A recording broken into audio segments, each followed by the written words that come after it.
Caroline Dowd-Higgins. Thanks so much for listening to Your Working Life, my podcast series featuring thought leaders in the career and personal growth arena. Now, I know that you spend a significant portion of your life at work, just like me. So I'm on a mission to provide you with tools, inspiration, and resources so you can enjoy your career and love your life. And I am thrilled to welcome my special guest to the show today. Joan Kuhl is with me today. Joan, welcome to the show. Thank you, Carolyn. I'm excited to be with you. So you are a renowned millennial career expert, and you founded millennial speaking and consulting firm called Why Millennials Matter in 2012. And I'm really delighted to be chatting with you. You're sought after for your expertise, Joan, in leadership, marketing strategy, and management.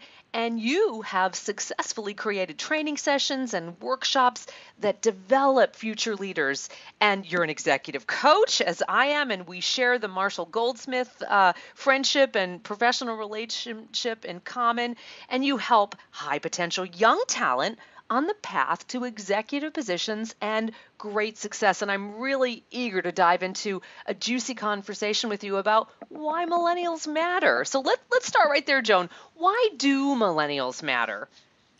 Well, I am obviously passionate about young talent, and a lot of this is inspired through the people, men and women, who really made a difference through my life, believed in my potential. And so it's always been a part of both my professional and my personal life to give back and to mentor and to coach. But why millennials matter, just based on the stats, in less than 5 years, they will be 50% of the U.S. workforce, right? And then a couple years after that, 75% of the global workforce. So that's fact. The other piece of this is we all know, having worked in corporate America for 13 years in the pharmaceutical industry with 3 different global companies, while also being a leader in nonprofit community and with my alma maters, I know that succession management and grooming young talent to take on the demands of leading organizations in every sector is a really critical investment. And I just believe that we're not doing enough to set up both our students, our new grads, and our young professionals for success yet.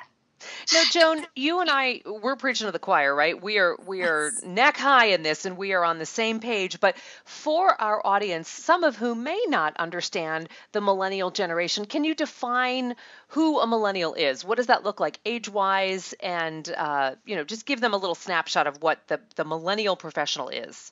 Absolutely. I'm glad you asked that because there is some misconceptions. The millennials are born generally between 1980 to 2000, which means they're 15 to 35 years old. They're the most diverse generation, the most educated, and actually right now the most unemployed and underemployed, meaning that they could be having jobs right now that don't require the college degree that they possess. And what I've found in speaking to CEOs, managers, and in general the media is that millennials is tied to this idea of like a teenager in the backseat playing on their phone. And think about that age range, 15 to 35. You've got millennial moms. You've got executives that are in their early 30s at significant roles in different sectors, financial industry, pharmaceuticals.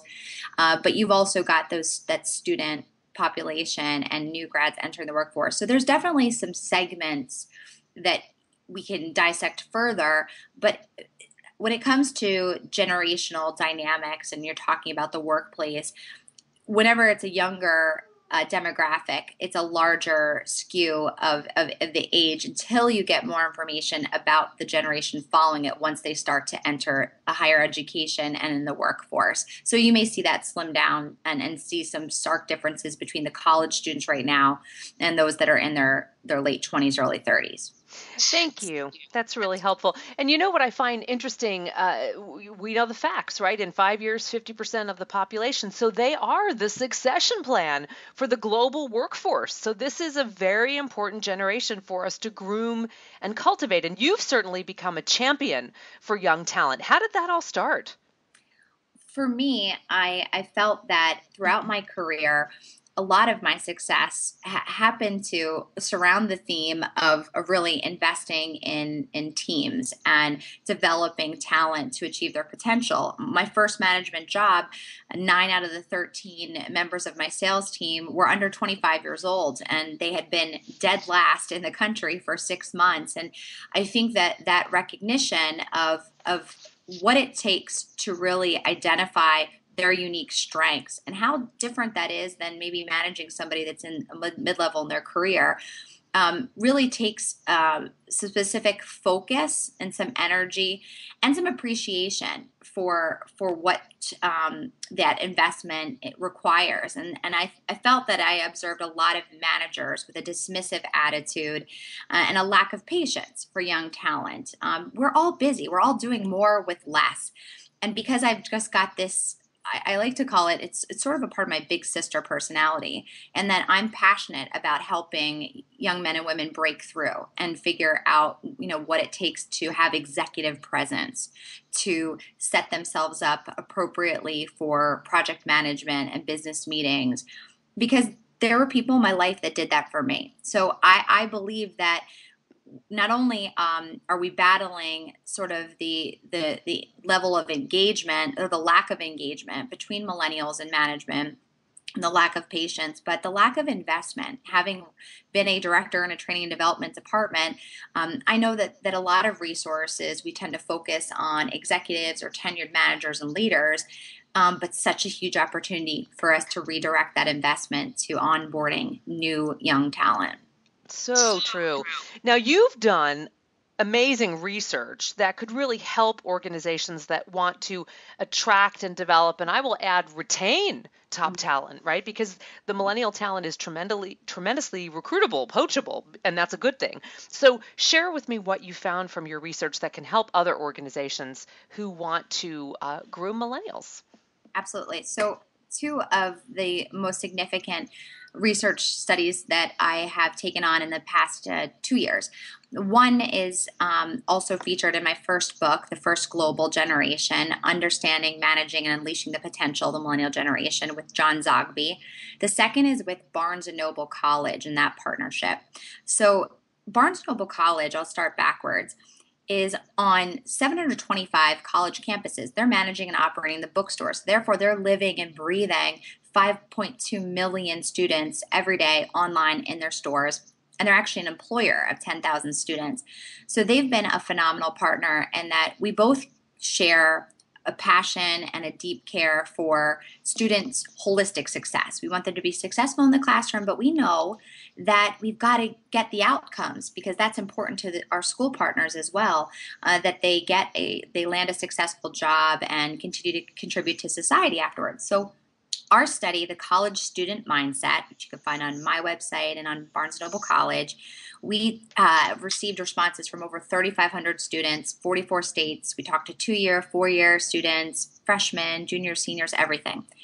And the two things I want to share with organizations is the misconception that all millennials care about is being rich and famous like the Kardashians. Not true. Not true. They are motivated by being personally fulfilled and making a difference. That seems kind of fuzzy to executives when you put that out there. They think, oh, they're just young, they're naive. That'll change once they have the demands of a family or a higher level of their roles and responsibilities. How that shows up at work and how you can increase a young person's productivity because of that is they want to understand your mission. They want to know, how does my job interplay with the company's larger strategy, larger impact? So that is the biggest, one of the biggest takeaways is that 92% of the students in our college mindset study said that they define success as being personally fulfilled by their work and making a difference. Which is great. So they're very values driven, right? And I have young millennials on my team, and I love working with them because they are completely values driven. They want to make a difference, and they're in it 100%. So let me ask you this, Joan. What do these students and aspiring leaders want out of their employer and management, who sometimes don't get the values piece, right? The Generation Xers, the boomers, that's not the same value that they share. So there's the rub, right? Yes, you got it. I'd say two things that they have in terms of expectations of their employers and of their management. The first is they want a manager that's going to roll up their sleeves and get in the trenches with them, that's going to be a mentor, that's going to be a role model. This goes back to that values piece. And so they but at the same time, they're not looking for somebody to do the work for them or be so overly prescriptive that it bogs down that manager. That's a disconnect.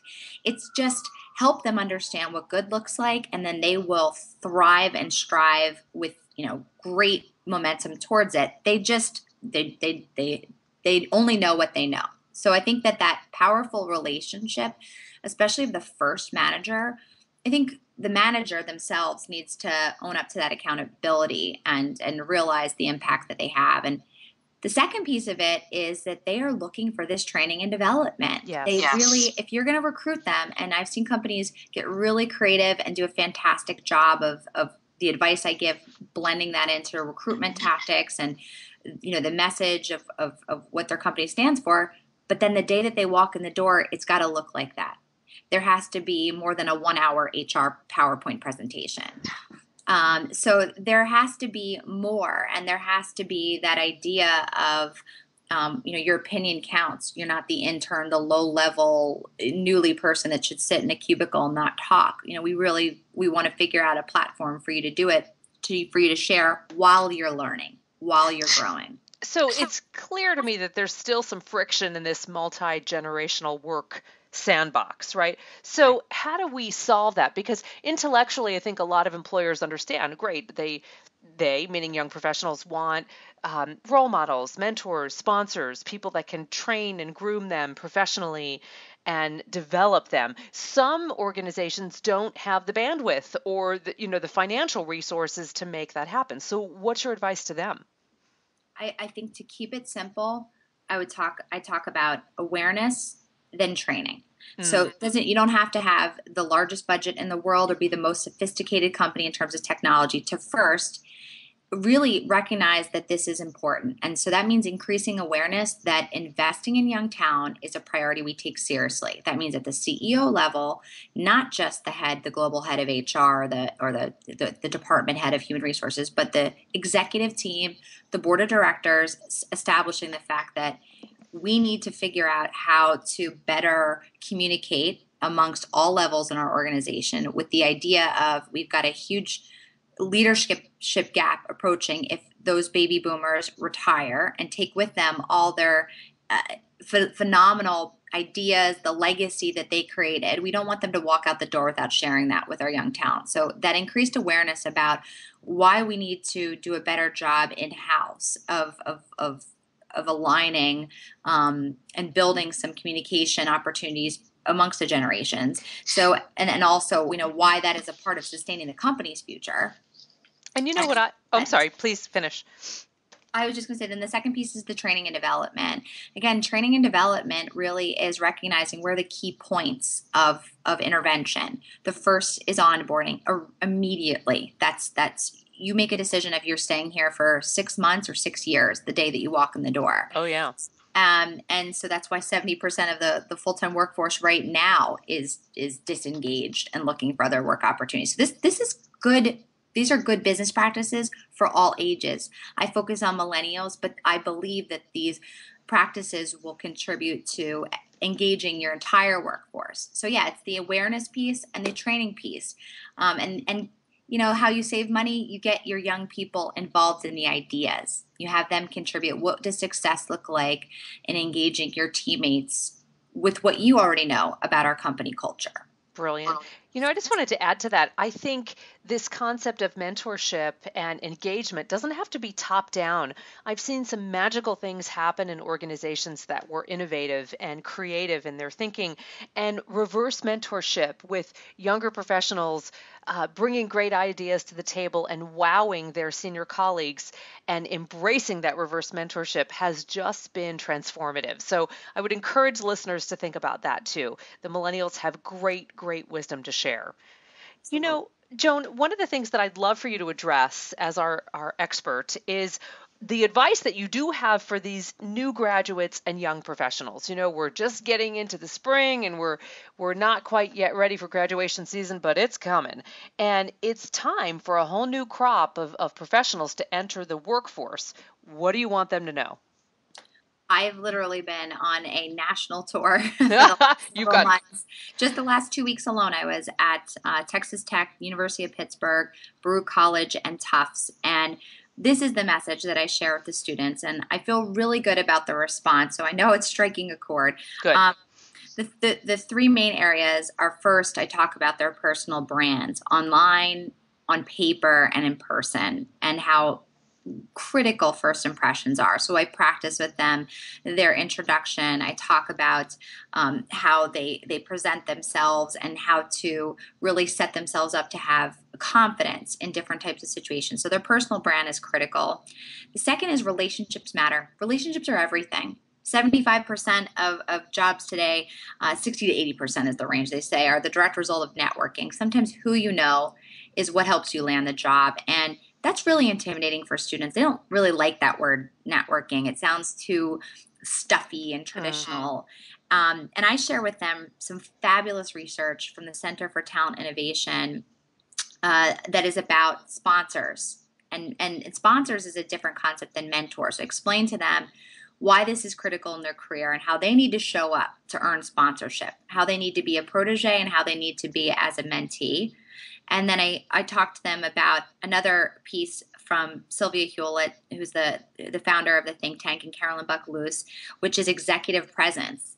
And people, I talk to executives all the time who say, I can't believe you're teaching executive presence to students. Absolutely. It makes so much sense. And they are so appreciative when you talk to them in a way that is at the same peer level, that you recognize that they can present themselves in this way. So it is about branding. It's about the relationships, and embedded in that is executive presence. Then finally, I wrap up by talking to them about skills and experiences. By giving them more insights about what it felt like to be on the side of the table where you're recruiting and hiring.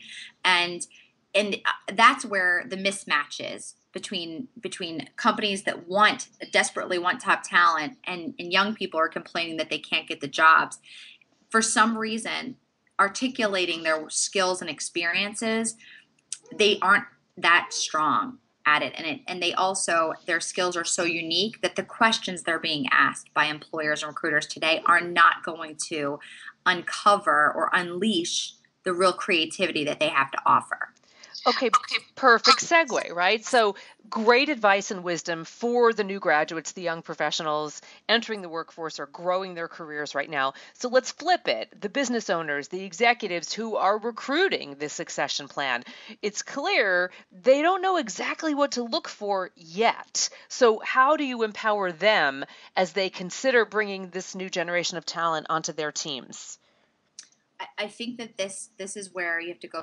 We go back to saying that they have to establish that this is a priority. Yeah. They also have to look within. A lot of times, I'm hired to come on board as an advisor and help because they want to figure out how to tap into the millennial consumer segment. And every single time, I say happy to do that. But in parallel, we need to be looking at your own employees right now, because that is not only going to unlock the real keys to success. These are the young men and women that have been working under your brand in your four walls. They know the strength of your capabilities and what's missing. They've got the great ideas.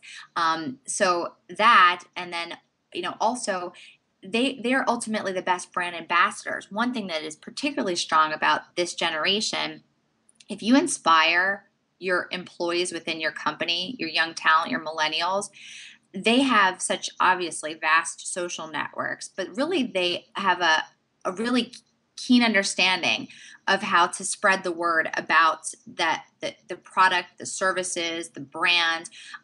They're very involved in their community, in their alma mater, and I think that creates the leadership bench as well. So that is really, it's the idea of saying, okay, let's look within, let's figure out what we can do, and really focus on those core areas of recruiting, onboarding, and then ongoing retention efforts are usually centered in development and making sure that there's some consistency and there's attention placed on the relationship between managers and young talent and in exposing them to challenging assignments. Brilliant. I love that. And I know our audience is diverse in that I've got millennial professionals listening, but I've also got more senior folks who are in the recruiting role. So thank you for that. So, Joan, very exciting. There's a re-release of Peter Drucker's book, The 5 Most Important Questions, which is kind of a spin-off edition. Tell me what your role in this new book is. I'm so excited about the new book, and I championed for this new release of Peter Drucker's 5 Most Important Questions because even though I have an MBA and studied business undergrad and obviously in my graduate degree, I was exposed to Peter Drucker's work because of my mentor, Frances Hesselbein. Oh, wonderful. And Frances and I both share the alma mater of the University of Pittsburgh, and I sit on her board, the Frances Hesselbein Leadership Institute in New York City. And it was founded, though, in Peter Drucker's name.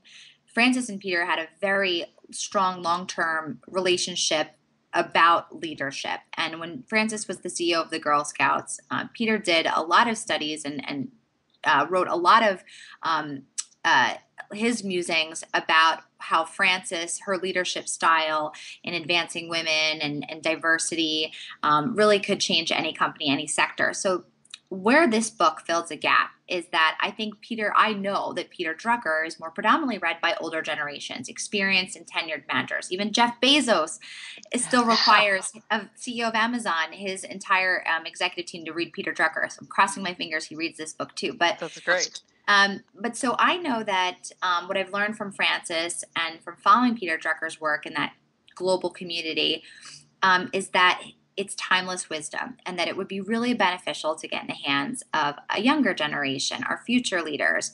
So we created this spin-off version of the book, infusing in some contemporary leaders like Raghu Krishnamurthy. He's the chief learning officer of GE, Marshall Goldsmith, and his daughter Kelly Goldsmith.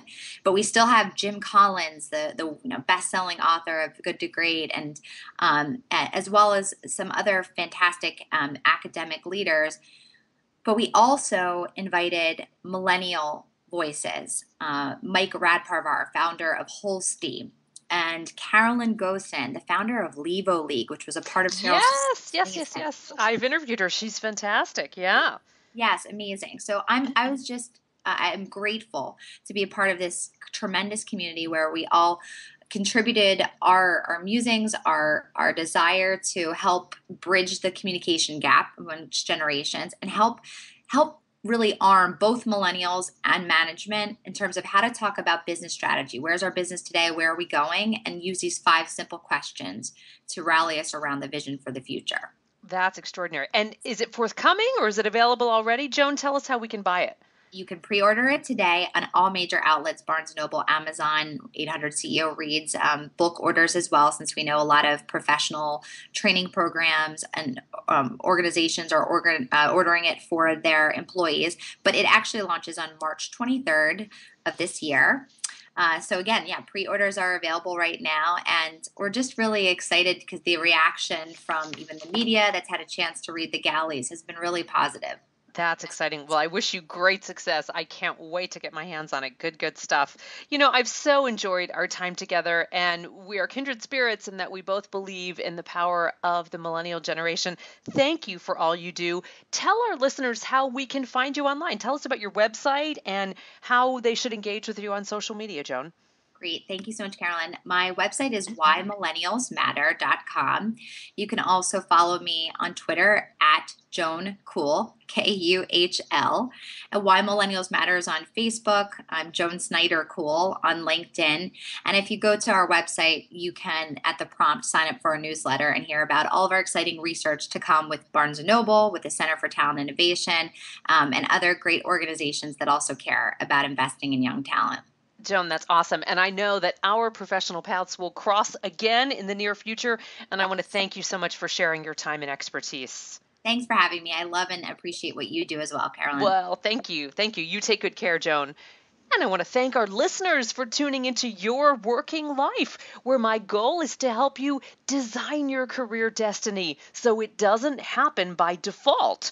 True career and life satisfaction is really possible, and it's time to embrace what you love doing so you can do more of it. I'm Caroline Dowd-Higgins. Take good care.